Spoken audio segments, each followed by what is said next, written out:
ایک زمانے کا ذکر ہے کہ ایک بہت ہی طاقتور اور حکمت والے بادشاہ کی حکمرانی تھی۔ اس کا ایک خاص خزانہ تھا جس میں سونا کا ایک نایاب امو تھا۔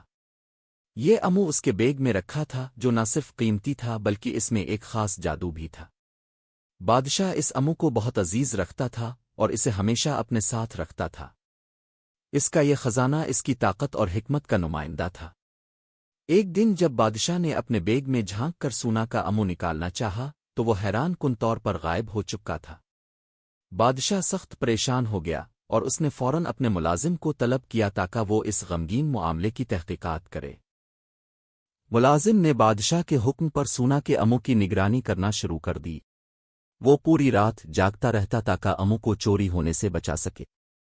ایک رات تھکاوٹ کے باعث اس کی آنکھ لگ گئی اور صبح جب وہ جاگ کر بیگ کو چیک کرنے آیا تو وہی غمگین منظر تھا، سونا کا امو پھر سے غائب ہو چکا تھا۔ ملازم نے بادشاہ سے معافی مانگی اور کہا، مجھے معاف کر دیں، میری غفلت کی وجہ سے یہ سب کچھ ہوا ہے۔ بادشاہ نے غصے میں آ کر کہا، تمہاری غفلت کی وجہ سے یہ قیمتی چیز غائب ہو گئی۔ اب میں تمہیں اس چور کو پکڑنے کا حکم دیتا ہوں۔ ملازم کے 4 بیٹے تھے اور جب انہوں نے اپنے والد کی پریشانی دیکھی تو انہوں نے فیصلہ کیا کہ وہ اس چور کو پکڑنے میں اس کی مدد کریں گے۔ سب سے بڑے بیٹے نے کہا، اگر ہم سب مل کر اس کام کو کریں تو ہم چور کو پکڑ سکتے ہیں۔ انہوں نے ایک منصوبہ بنایا اور رات کے وقت چور کو پکڑنے کے لیے تیار ہو گئے، لیکن رات میں ان میں سے کوئی بھی جاگ نہ سکا اور سونا کا امو پھر غائب ہو گیا۔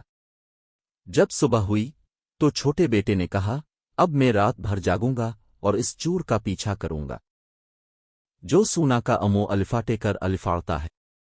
چھوٹے بیٹے نے فوراً طوطے کو پکڑنے کی کوشش کی لیکن طوطا بہت چالاک تھا اور اس سے بچ کر الفاڑ گیا۔ اس کے بعد وہ طوطے کا پیچھا کرتا رہا جب تک کہ وہ ایک جھیل کے قریب نہ پہنچ گیا۔ وہ سوچنے لگا کہ شاید طوطا یہاں کہیں آ کر رکے گا، لیکن وہ بھی بے سود تھا۔ جب چھوٹے بیٹے نے دیکھا کہ طوطا الفاڑ کر کہیں دور جا رہا ہے تو وہ لومڑی کے پاس آیا۔ لومڑی جو ایک جادوی جانور تھی، اس نے کہا، میں جانتی ہوں کہ تم کیا چاہتے ہو، لیکن یاد رکھو، اگر تم نے راستہ بدل لیا تو تمہیں پچھتانا پڑے گا۔ لومڑی نے چھوٹے بیٹے کو کہا، تمہیں سونا کے امو کو دوبارہ حاصل کرنے کے لیے ایک خاص راستہ اختیار کرنا ہوگا۔ تمہیں وہاں ایک محل ملے گا جہاں تمہاری تقدیر کا فیصلہ ہوگا۔ لومڑی نے چھوٹے بیٹے کو ایک خاص مقام کے بارے میں بتایا جہاں ایک سونے کا گھوڑا اور طوطا ملے گا۔ وہ گھوڑا اور طوطا تمہارے کام آئیں گے، لیکن اگر تم نے ان کا صحیح استعمال نہ کیا تو تمہارے لیے مشکلات بڑھ جائیں گی۔ اور لومڑی نے کہا، تمہیں وہ گھوڑا تلاش کرنا ہوگا اور یاد رکھو کہ تمہیں طوطے کا پیچھا کرنا ہوگا۔ چھوٹے بیٹے نے لومڑی کی باتیں سنی اور اس کی رہنمائی کے مطابق آگے بڑھا۔ جب وہ اس محل کے قریب پہنچا تو اس نے دیکھا کہ وہاں ایک عظیم سونے کا گھوڑا کھڑا تھا جس پر سونے کی زین تھی۔ وہ گھوڑا بہت خاص تھا اور جیسے ہی چھوٹے بیٹے نے اس کی زین کھینچی، گھوڑا فوراً دوڑنے کے لیے تیار ہو گیا۔ چھوٹے بیٹے نے سونے کے گھوڑے پر سوار ہو کر طوطے کا پیچھا کیا۔ وہ رات بھر اس کا پیچھا کرتا رہا اور پھر ایک دن وہ طوطے کو ایک محل میں پایا۔ محل میں پہنچنے کے بعد چھوٹے بیٹے نے طوطے کو پکڑ لیا اور سونا کے امو کو واپس حاصل کرنے میں کامیاب ہو گیا۔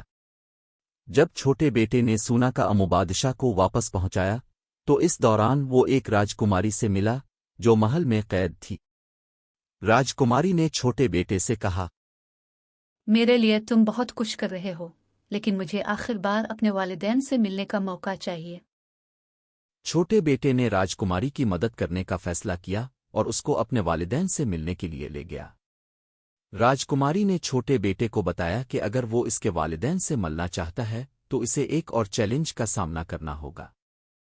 تمہیں میرے والدین تک پہنچنے کے لیے ایک دیوار توڑنی ہوگی جو تمہیں صرف 2 دن میں کرنی ہوگی۔ چھوٹے بیٹے نے پورے دل سے اس چیلنج کو قبول کیا اور ایک دن میں دیوار کو توڑنے میں کامیاب ہو گیا۔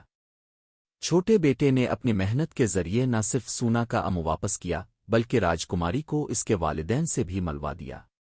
بادشاہ نے چھوٹے بیٹے کی جرت، ایمانداری اور لگن کی قدر کی اور اس کا انعام دیا۔